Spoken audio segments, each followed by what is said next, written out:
नमस्कार दोस्तों, मैं विष्णु। आज के वीडियो में हम शुरू करेंगे गाउस के नियम और इसके एप्लीकेशंस। तो देखते हैं।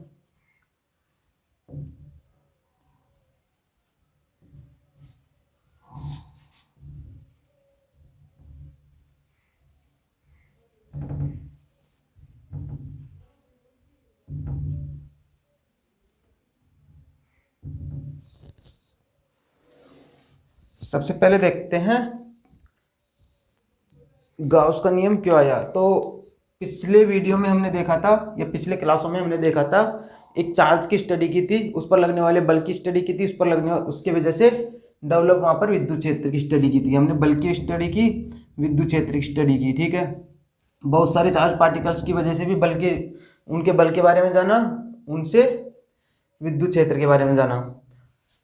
तो जहाँ तक कि इन आवेशों को गिना जा सकता था वहाँ तक तो हमने बल या विद्युत क्षेत्र कैलकुलेट कर लिया। लेकिन यदि इस एरिया में इतने चार्ज पार्टिकल्स है कि इनको गिनना ही पॉसिबल नहीं है, तो क्या करें? तो फिर हम उसको करते हैं गाउस के नियम से। तो अब देखते हैं गाउस के नियम से पहले हम देखते हैं विद्युत फ्लक्स क्या होता है। तो पहले आज के इस वीडियो में हम विद्युत फ्लक्स को ही देखेंगे। तो सबसे पहले जानते हैं क्या होता है विद्युत फ्लक्स। विद्युत फ्लक्स, इलेक्ट्रिक फ्लक्स।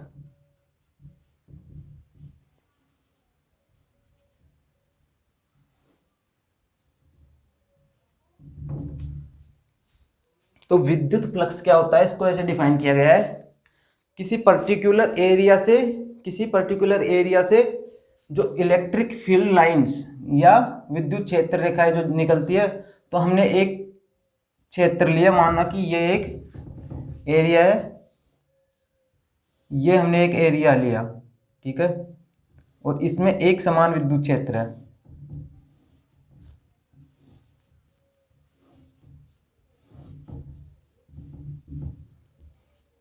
एक समान विद्युत क्षेत्र ए वेक्टर।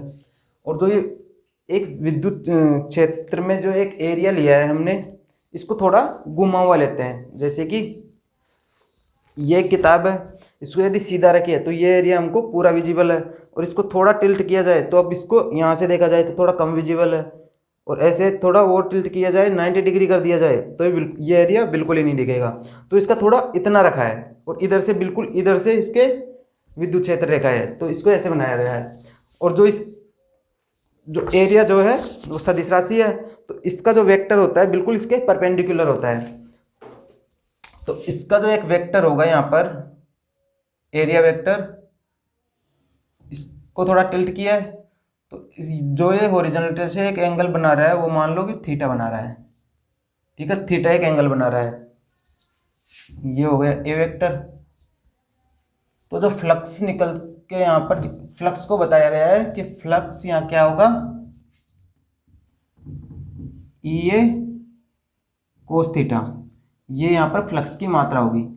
तो ई ए कोस थीटा क्या होता है, हमने पहले देखा होगा, ए बी कोस थीटा क्या होता है, a dot b vector, dot product या अदिश गुणनफल इसको कहते हैं। तो फाई को और क्या लिख सकते हैं आगे, ई डॉट ए, ये दोनों वेक्टर है, और फाई जो है अदिश है, ये स्केलर है। ठीक है, इसकी ना कोई डायरेक्शन, इसकी कोई डायरेक्शन नहीं होती फाई की। ठीक है, मैग्नीट्यूड होता है जो इसके बराबर होता है या इसके बराबर होता है। अब हम लेते हैं एक, ये तो हमने एक सीधा सा एक एरिया ले लिया। अब हमने लिया कोई एक टेढ़ा मेढ़ा ऐसा, जिसकी सतह भी खुरदरी है। इसकी सतह कैसे मान ली हमने, ऐसे, इसकी कोई फ्लैट सरफेस नहीं है। तो इसमें अब देखते हैं कि क्या विद्युत फ्लक्स क्या होता है। तो अभी इसमें कैलकुलेट करके देखते हैं।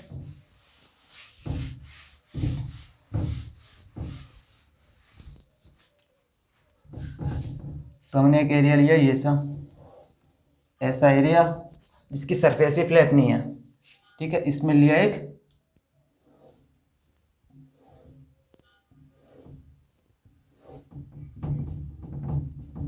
E vector.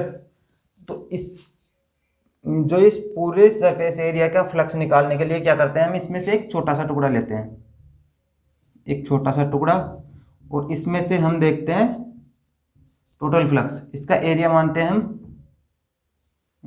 डेल्टा S1 मान लेते हैं। ठीक है, अब इतने छोटे छोटे टुकड़े कर देते हैं इस पूरे सरफेस का, जो पूरा सरफेस है इसके छोटे छोटे ऐसे टुकड़े कर देते हैं। ठीक है, ऐसे छोटे छोटे बहुत सारे टुकड़े कर देते हैं,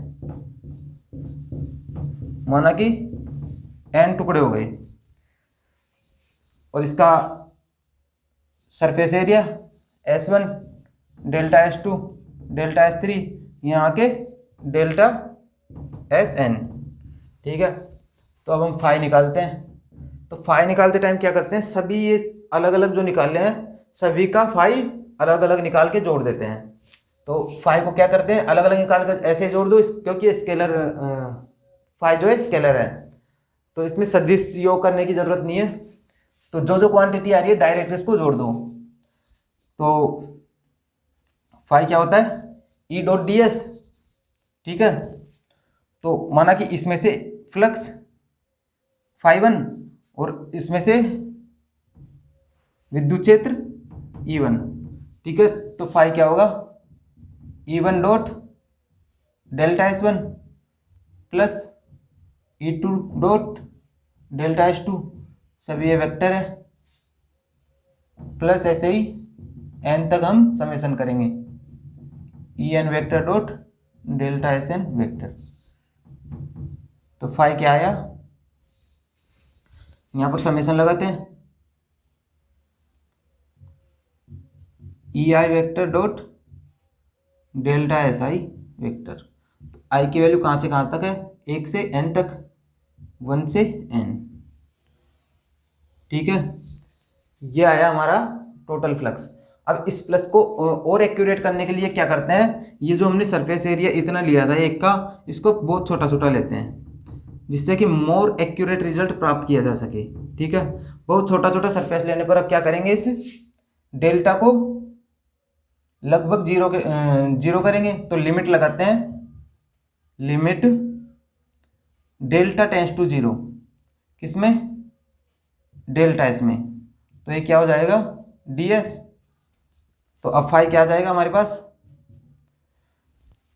अब ये बहुत छोटा लेने पर ये क्या हो गया, कॉन्टिन्यूस हो गया।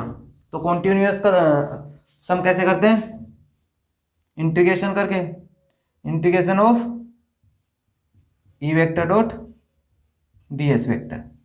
ये हमारे पास एक और दूसरा तरीका आ गया फाई निकालने का।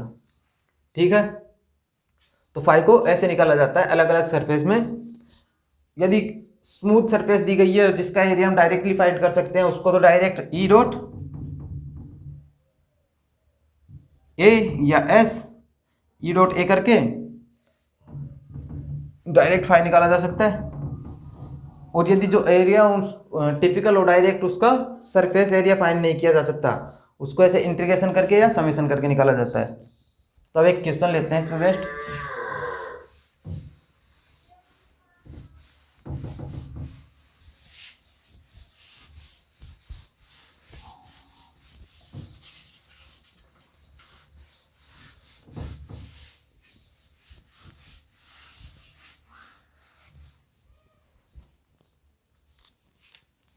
तो एक क्वेश्चन लेते हैं। क्वेश्चन में दिया गया है हमको, क्वेश्चन में ई दिया गया है, E vector is equal to 200 i cap plus 300 j cap. I cap और जे कैप को समझते ही होंगे, आई कैप एक्स एक्स में इकाई सदिश है, जे कैप वाई एक्स में इकाई सदिश है। ठीक है, और हमको इसके साथ दिया गया है एस वेक्टर, एस वेक्टर दिया गया है 15 इंटू 10 की पावर माइनस 3, 15 नहीं, ये 5 इंटू 10 की पावर माइनस 3 मीटर स्क्वायर। ठीक है, यह एरिया या सरफेस वेक्टर ये दिया गया है, और ये इसका इकाई सदिश दिया गया है जे कैप। ठीक है, हमको निकालना है फाई। तो सॉल्व करते हैं। तो फाई होता है E vector dot S vector. ठीक है, ई क्या है 200 आई के plus 300 j cap. Dot product करते हैं किसके साथ, 5 या जो भी 15 जो भी दिया गया है इंटू 10⁻³ जे कैप। डॉट प्रोडक्ट में हमने देखा था कि आई कैप के साथ और जे कैप के साथ मल्टीप्लाई होता है, ये 11th में देखा था। ठीक है, तो यहाँ पर आई कैप के साथ, यहाँ कोई आई कैप नहीं है तो आई कैप 0 हो जाएगा। तो 300 को मल्टीप्लाई किया इसके साथ तो 300 गुना 5 गुना 10⁻³ जे कैप। ठीक है, 5×3 = 15 गुना 10⁻⁻1 जे कैप या 1.5 जे कैप। ये हो गया 5। यहाँ पर जे कैप को जे कैप से मल्टीप्लाई किया तो 1, ये आ गया वेबर। ठीक है,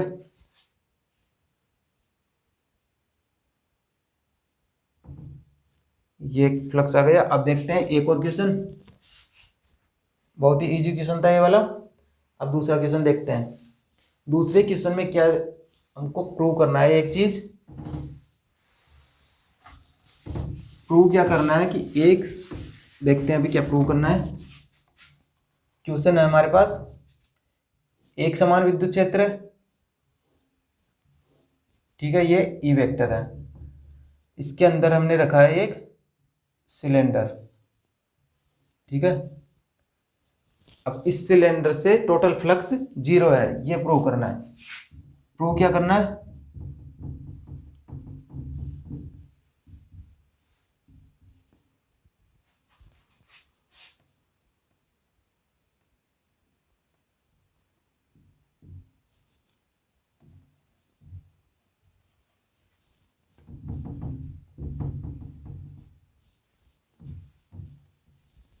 ठीक है, ये हमको प्रूव करना है कि इस सिलेंडर में टोटल फ्लक्स 0 है।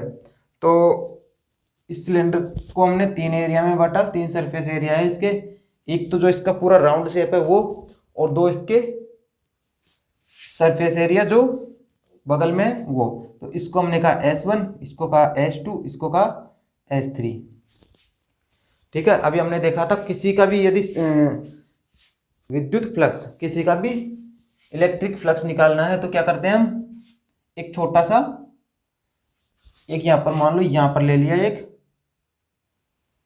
छोटा सा सरफेस जिसको कि हमने कहा इसकी डायरेक्शन इधर होगी और उसको कहा हमने ds। ठीक है, तो अब देखते हैं सभी का। तो टोटल फाई इक्वल टू क्या होता है, पहले फॉर्मूला लिखते हैं। फाई इक्वल टू क्या कहते हैं, E डॉट ds, जो कि यहाँ पर लिख रखा है। और टोटल फाई क्या होगा, यहाँ 3 सरफेस है तो तीनों का योग जोड़ देंगे। तो φ1 प्लस φ2 प्लस φ3। φ1 क्या है, इस सरफेस एरिया में फ्लक्स, φ2 क्या है, इसमें फ्लक्स, φ3 क्या है, यहाँ जो ये राउंड वाला सरफेस एरिया है, ये टोटल ये इसमें फ्लक्स।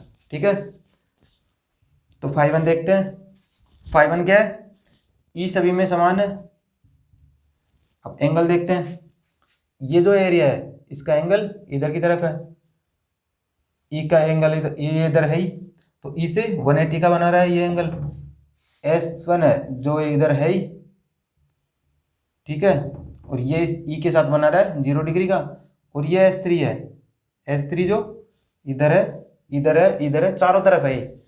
S3 क्या है, बिल्कुल राउंड ऐसे है।